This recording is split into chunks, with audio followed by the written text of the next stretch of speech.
Hey there, and welcome to the Deep Dive.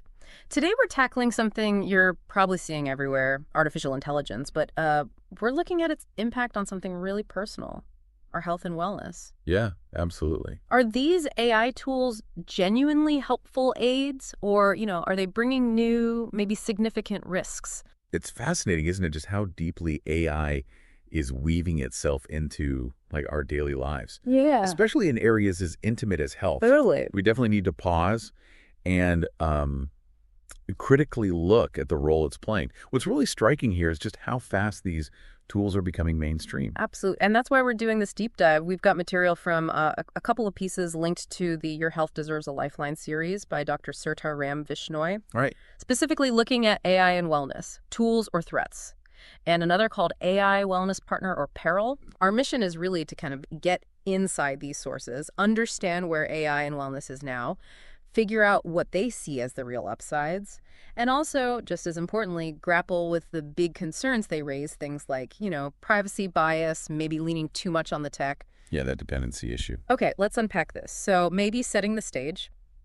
Where's AI actually showing up in wellness right now? It's not just some future concept, is it? The sources seem to jump right in. Oh, not at all. It's already here. The sources highlight it's embedded in several common wellness tools people are probably using already. Like what? Well, think about AI-powered fitness apps, for instance. They're not just logging your steps or whatever. The AI is actually analyzing your performance data Uh-huh. over time, yeah, to give you genuinely personalized training tips and adjust your routines kind of on the fly. Right. So it's less about just counting things and more about the AI figuring out what's the best path for me based on my actual data. What about getting advice? For support.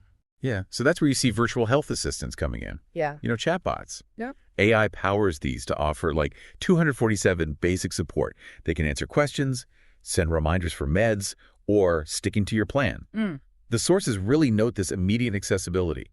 It breaks down barriers. Location, time of day. Yeah. Could be huge for people in remote areas. And the wearables. I mean, my watch seems to know everything about me these days. Exactly. Smartwatches, trackers, they use AI constantly, monitoring heart rate, sleep, activity, even stress levels. Right. And the AI processes this continuous stream of data to give you insights, suggestions for optimizing things. It's about moving past just the raw numbers to something actionable. Yeah. That layer of analysis on top. Mm. And I saw the sources specifically mention AI in mental health support, too. That seems significant. Yeah, definitely. That's another area AI is making inroads.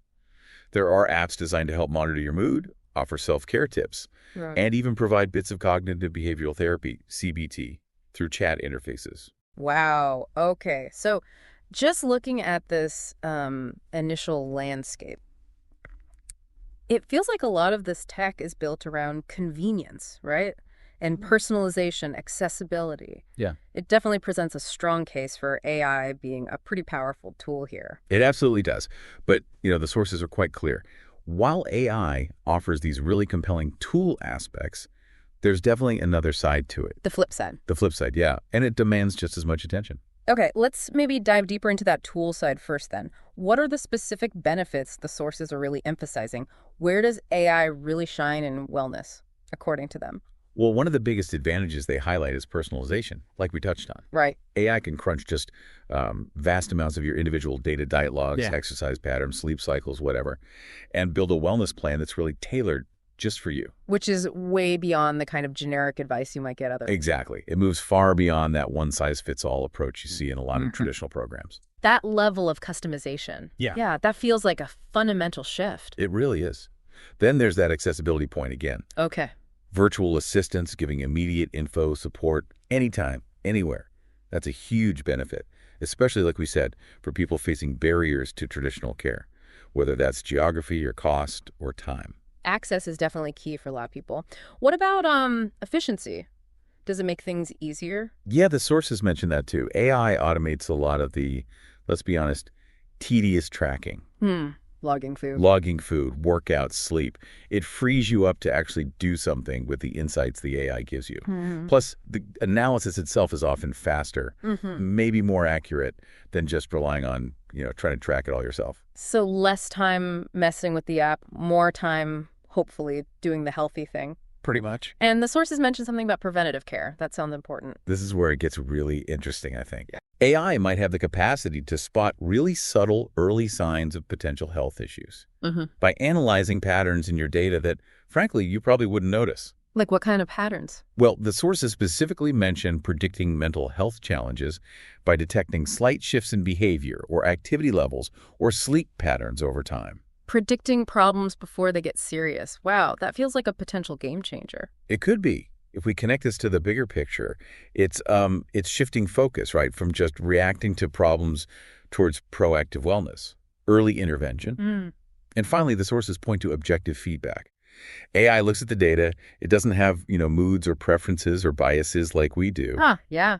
So theoretically, its recommendations are based purely on what the numbers suggest is optimal for your health. Okay, so that's quite a list. Deep personalization, better access, more efficiency, maybe even prevention, and objective insights from data. You can really see why AI is getting so much traction here. Absolutely. But, and it's a big but, for every one of those compelling benefits, the sources also raise some pretty significant concerns.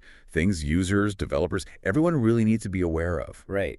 It raises an important question. Which is, how do we balance these obviously powerful tools with the potential downsides they bring? So what are those main concerns the sources are highlighting? Okay, well, the foremost concern, maybe the biggest one, is privacy and data security. Yeah, I can see that. These AI wellness tools, they collect incredibly sensitive personal data, not just like steps taken, but potentially insights into your emotional state, your mental health. Wow. And the sources really emphasize that the risk of that data being misused or breached, it's substantial to major criticism you hear about AI and wellness. It makes total sense that giving away that level of personal health data would be a huge worry for people. What else are the authors warning about? There's the danger of over-reliance on the technology. So while AI is meant to be a tool, right, to support wellness, there's a risk people could become maybe overly dependent on its recommendations. How so? Potentially losing touch with their own body's signals or their own kind of intuitive judgment about what feels right for them. Right. The sources are really clear on this. AI is a tool. It's not a substitute for your own informed decisions. Like blindly following an app's calorie goal, even if you're feeling genuinely weak, instead of listening to your body. Precisely that kind of thing. And linked to that is, I think, a really critical point about the lack of human touch.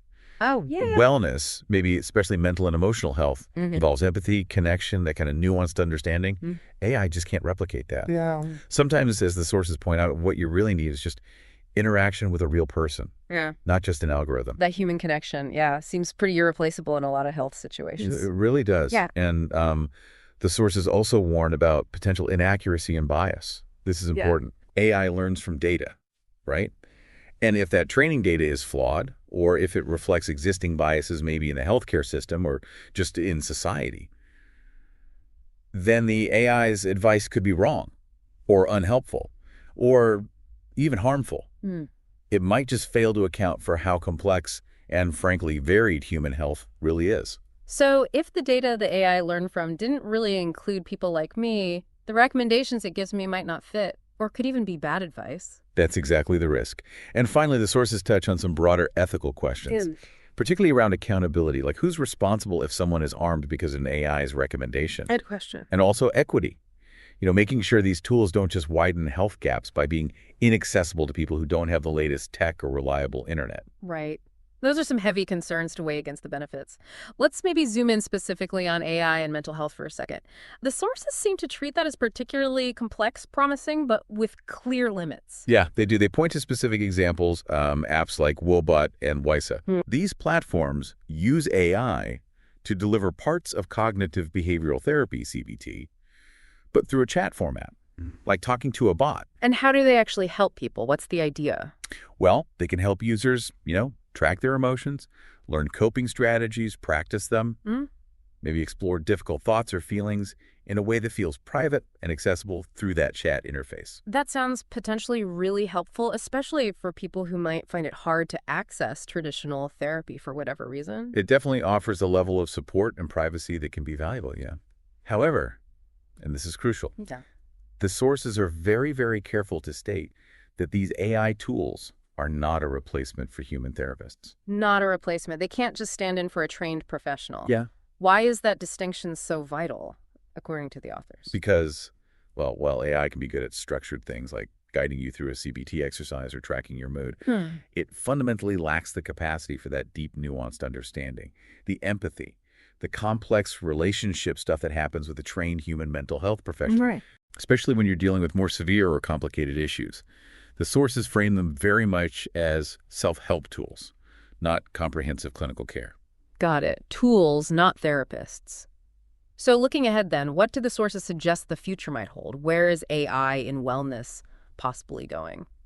Well, as the AI gets smarter, the sources suggest we're probably moving toward these highly integrated wellness systems. Integrated how? Imagine like a scenario where your sleep tracker, your fitness app, your stress monitor, maybe your nutrition planner, even your mental well-being practices, they're all connected, talking to each other, managed by a pretty sophisticated AI. Huh. Like a truly holistic, sort of adaptive health guide living on your phone or watch, constantly adjusting based on everything it's learning about you in real time. Exactly that.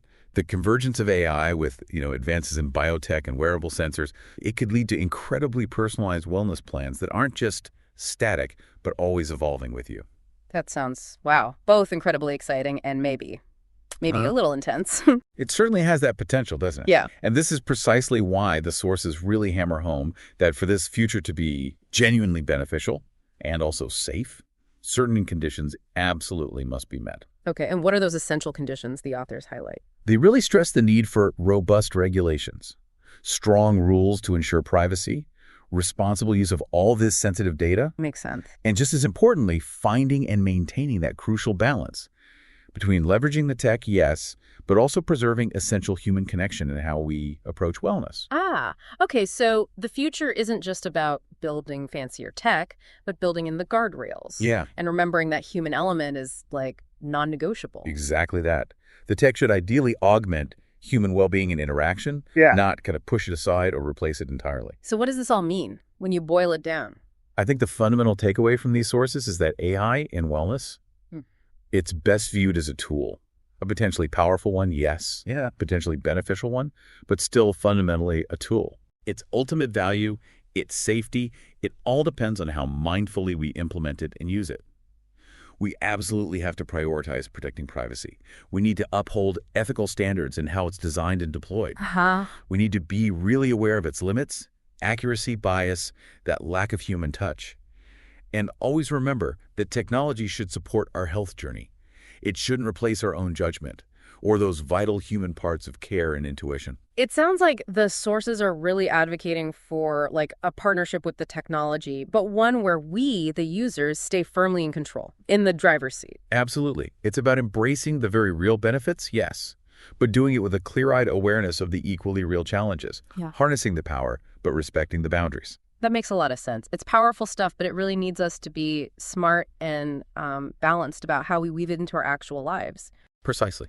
It can be a wellness partner, contributing data, insights, but it shouldn't be the sole authority on your health. That balance, balancing the data-driven insights with your own intuition and remembering the value of human connection, that seems key. Okay, so here's maybe a thought for you, the listener, to ponder as you navigate these AI wellness tools yourself. How will you make sure you're balancing the data, the recommendations these tools give you, with your own intuition, what your body and mind are telling you? And how will you make sure you keep those vital human connections strong as part of your health journey? Stay curious, stay balanced, and take care of yourself.